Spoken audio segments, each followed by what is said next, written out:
don't plan on relying on someone who hasn't even gotten married past 30, acting all high and mighty with that chump change. I couldn't help but be shocked by the first words directed at me from the woman who was supposed to become my sister-in-law.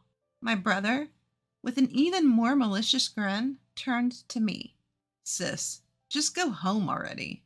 Please don't forget to leave your gift, though. The two of them laughed at me together. I felt something close to hatred towards my brother, but the next words he said made me lose even that emotion. Well, it doesn't really matter if we have your gift or not. All our relatives love me, and they're probably giving us a lot of money. Mom likes me more than you, too, so she might even give me all of her property. Hey, that makes it sound like you're just using them for money. Well, it can't be helped. They're a good source of income. I never thought my brother could be such a terrible person. I was foolish for being considerate of these people.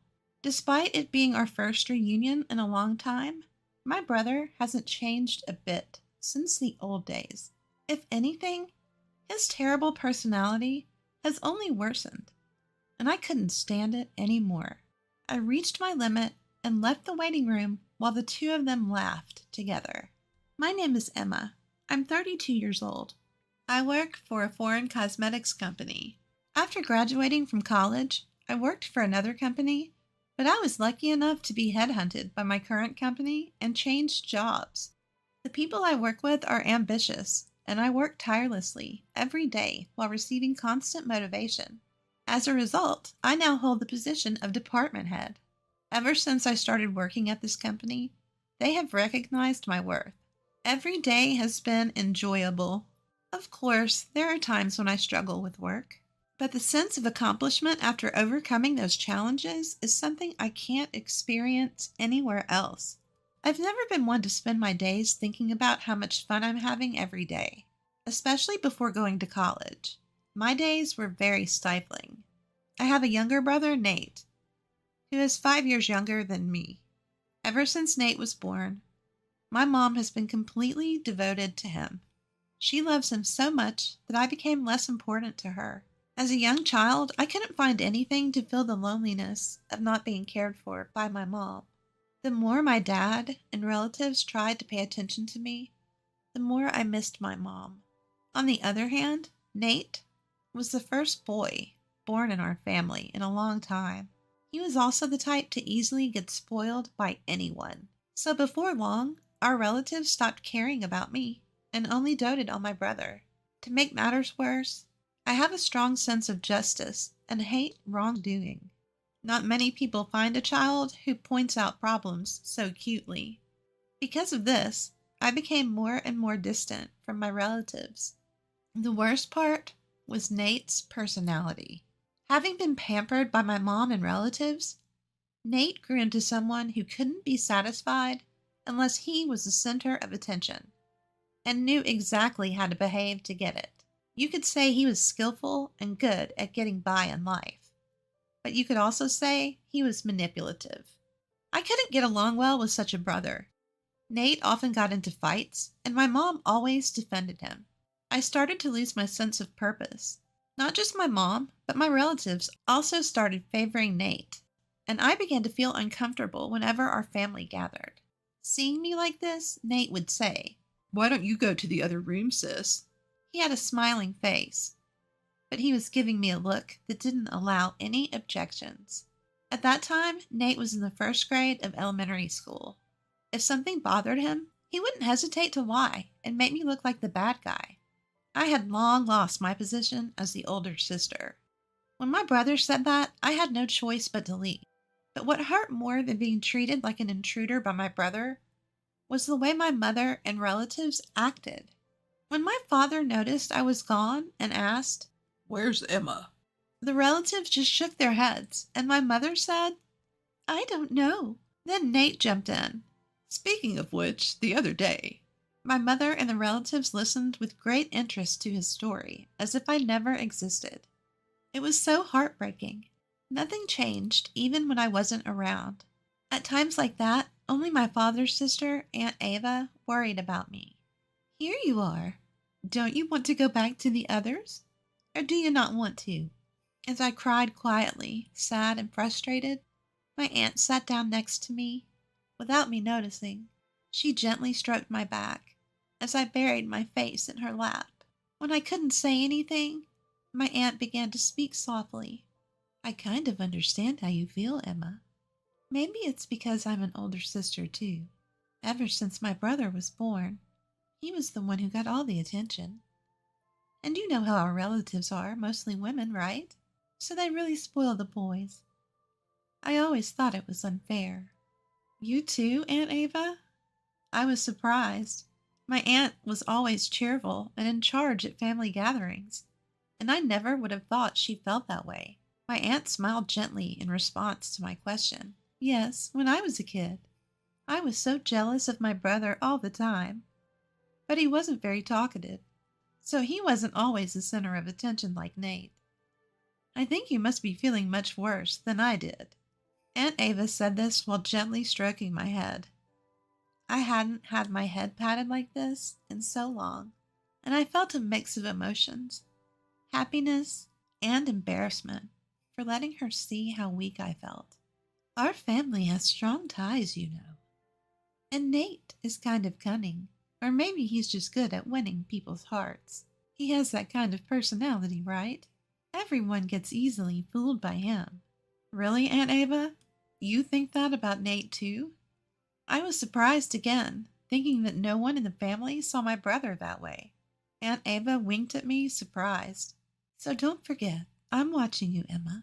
If you want, I can talk to everyone about it. No, it's okay. Just knowing that you're watching me is enough to make me happy. All right, I understand. But if there's anything you want me to hear, I'll listen. You can always rely on me. After that, I looked forward to seeing my aunt at family gatherings. Even now that I've moved away, I still keep in touch with her regularly. The only other contact I have is the occasional email from my father with updates. Since I rarely go home, I don't know much about my family and relatives' current situation, so I never expected to get this kind of news from my father. Nate is getting married. Right now, I don't have a partner. One by one, my friends are getting married, and lately, even my coworkers are in a marriage rush. At a time when I was feeling a bit anxious, I got the unexpected news of my younger brother's wedding. Even though I'm not unhappy with my current life, I felt down. Then Nate contacted me, adding insult to injury. Hey sis, long time no see. I'm getting married, and my fiance is already pregnant. Don't worry about not being married and showing our parents a grandchild. I've got that covered. But in return, give us at least $10,000 as a gift. It includes the cost of giving birth. Kids are expensive, you know. My already low excitement to celebrate Nate's wedding dropped to zero. Because of his sense of entitlement, I even considered not attending the wedding. But I convinced myself that this was a once-in-a-lifetime family event and decided to accept Nate's request. On the wedding day, after the ceremony, we were led to a family waiting room to prepare for the reception. I reunited with my mom and relatives after a long time had passed without seeing them. Of course, the topic was all about Nate. I tried to accept it since he was the star of the day, but my past memories kept coming back. That day, the gloomy, cloudy sky seemed like it would rain any moment, and my mood got darker and darker. That's when my dad talked to me. Emma, it's been a while. How's work? Oh, Dad, I'm getting by somehow. I see. So would you consider coming back home more often? My dad said that, but I didn't feel like it. Yeah, I'll come back when work calms down. I need to go to the restroom now. I left the family waiting room. I couldn't get out of there fast enough. I thought I had changed a bit, but I see others don't change so easily. As expected, I felt uncomfortable in front of my relatives. I let out a big sigh. At that moment, my phone vibrated. Come to the bride and groom's waiting room right now. It was a message from Nate. What does he want at a time like this? I headed to the bride and groom's waiting room, pondering. Did you bring it? As soon as I arrived, Nate asked me this question. I didn't understand at first. But I realized what he meant from his and his wife's nasty looks. Yeah, I brought the $10,000 gift. Are you satisfied now? Congratulations on your wedding. I reluctantly offered my congratulations, even though my heart wasn't in it. But I immediately regretted being considerate. Only $10,000? I clearly said to give more than that. Isn't it common courtesy to give more than the requested amount? You're as clueless as ever, sis. Wait a minute. Isn't $10,000 already a generous amount? I gave it because you said the baby was coming. Isn't your attitude a bit much? If you choose to act like this, I don't want to be involved with you in the future. As I snapped back, Nate exaggeratedly clicked his tongue. I was really annoyed that, despite giving them the $10,000 they asked for, they still complained. As I glared at my brother, his wife standing next to him put her hand on her hip and laughed at me. Don't worry. We don't plan on relying on someone who's still unmarried in her 30s and acting so high and mighty for such a small amount of money. I couldn't help but be shocked by the first words directed at me by the woman who was supposed to be my sister-in-law. Nate also gave me a malicious grin. Yeah, just take your gift and leave. Make sure you leave the gift money. The two of them laughed at me together. I felt a strong hatred for my brother and his wife, but Nate's next words made me lose that feeling. Well, even without your gift, we'll be fine. All our relatives love me. I'm sure they gave us a lot of money. Mom likes me more than you, too. She might even give me her entire fortune. Wait, that makes it sound like you're just using them for money. Well, it's true. That's why we invited fewer friends and more relatives. I never thought my brother could be such a terrible person. I couldn't help but be shocked by Nate and his wife, who seemed to find it amusing that he viewed our relatives and even our mother like that. I was stupid for worrying about them. I was disgusted by my brother, who hadn't changed at all since we were kids and had only gotten worse. Unable to bear it any longer, I left the bride and groom's waiting room as they continued to laugh. Emma! As soon as I left the waiting room, I heard someone call my name. It was my Aunt Ava. Seeing my aunt, I couldn't help but let my feelings show. Auntie, I can't take it anymore. I'm leaving. When I said that, my aunt showed her anger. I heard what just happened. This is unforgivable. Everyone should know about it. But it's true that everyone likes Nate, right? If I say something, I'm sure no one will believe me. It's not like he's forcing our relatives to give them money, so it's just a matter of me putting up with it. It's fine. I don't think I'll ever see them again anyway. Apparently, my aunt had been worried about me looking uncomfortable in the relatives' waiting room and followed me when I left. After she had heard my conversation with Nate and his wife, my aunt suggested telling everyone. But after seeing the two of them laughing and looking down on our entire family and relatives, I had already given up. However, my aunt was filled with anger, contrary to how I felt. You don't have to put up with it anymore, Emma. I never thought Nate would go this far. There's still time. Let's confront them together and reveal everything. If anyone still supports Nate after that, then they can be their source of money or whatever else they want. Encouraged by my aunt's words, I decided to face the situation and returned to the family room with her. Surprisingly, my mother's brother, Uncle John, believed my story right away. Actually, there have been some bad rumors about him at the company. I didn't want to doubt my nephew, and I thought it was natural for the business to have some bad times. But after hearing Emma's story, it all makes sense. I guess I was only considered valuable as long as I was paying him. Uncle John runs a company, and Nate works there. It seems Nate has been taking advantage of his position as the president's nephew and doing whatever he pleases. Because Uncle John is the company's president, our relatives respect him. When he acknowledged my story, everyone started to believe me one by one. There's no way Nate could be like that. My mother, who had been adamant until the end, gradually grew suspicious, not only because of me, but also because my aunt had talked about Nate. My mother, who had been asked for hundreds of thousands of dollars for wedding and childbirth expenses, seemed to have her doubts and eventually accepted our story. My father, who seemed to have believed me from the beginning, was radiating with anger. At that moment, when all the relatives finally listened to me and my aunt, my father spoke up. I'm sorry for our son. We must have raised him wrong. Let's all go home today. He doesn't deserve to be celebrated. With those words from my father, my mother and all the relatives decided not to attend the wedding reception. My parents hurriedly left the family room to explain the situation to the other guests. As we waited at the shuttle bus stop, the people who were supposed to attend the wedding started to arrive. At the end of the crowd, I could see my parents. My father gave me a strong nod when he saw me. I'm sure all the guests had decided not to attend. Thank you for believing in me. I tried to convey that to my father, but as I approached him, he was yelling into his cell phone. Who would celebrate someone like you, who repays kindness with malice? The person on the phone must be Nate. It was the first time I had seen my father so openly angry. I heard from Aunt Ava, Nate. It seems you've been calling our family and relatives a bunch of gold diggers. How could you say that after all they've done for you? We have no intention of celebrating you anymore. We're going home today.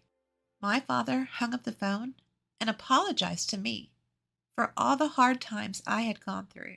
As soon as we got on the bus, Nate called me. Emma and Aunt Ava turned everyone against us and spread rumors. Now nobody's left at the venue. I calmly responded to Nate, who was panicking and raising his voice. Your Aunt Ava heard you guys making fun of the family. She joined in the conversation, so everyone believed us. Can you stop saying I spread rumors? I just told the truth. It's the same thing. What are you going to do about it? And I don't know. We're already on the bus. Don't say that. Are all of them on the bus too? If so, please convince them to come back with you. At first, Nate was confident, but now his voice sounds like he's about to cry, realizing the situation is bad. But I didn't feel like forgiving him at all. You just want the gift money, don't you? That's not my intention. Either way, we're not coming back, so goodbye. I'll cut ties with you after this. Wait, sis. I heard my brother's desperate voice from the phone, but I hung up without caring. After that, cell phones started ringing, one after another on the bus. It must have been my brother and his wife calling, but no one answered the calls from someone who saw their family and relatives as cash cows. In the end, my brother and his wife couldn't get any gift money from the attendees, not just me, our parents and relatives. They seemed to have planned to pay for the wedding with the gift money and ended up in a lot of debt. Not only me, but our parents and relatives were contacted for help, but no one was willing to help Nate anymore. On top of that, they lost contact with the few friends they had invited. The punishment for my brother was far from over. Our uncle fired Nate. He probably couldn't bring himself to defend my brother, who had been performing poorly and had a bad reputation. His wife had already quit her job for marriage, and even though they were in debt, I'm pregnant. She didn't seem to want to work. In the end, they had no money, constant fights, and decided to divorce before the baby was born. After giving birth, his wife tried to make money working at night, but her bad personality held her back, and she could barely pay off the debt. My brother couldn't find another job and got stuck in a cycle of borrowing more money to pay off his debts. He seemed to have come back home for help several times, but both our father and mother rejected him. On the other hand, I've been going back to my parents' house more often since Nate's wedding. I've been attending family gatherings, and I don't feel uncomfortable anymore. As a result, I feel like I have more room in my heart and can see things from a much broader perspective. I've become more flexible in dealing with work accidents and requests, and my colleagues, subordinates, and bosses have praised the change in atmosphere. And just the other day, I was invited to dinner by a salesperson from a company we've been dealing with for a while. I feel a little excited about the long-awaited signs of spring.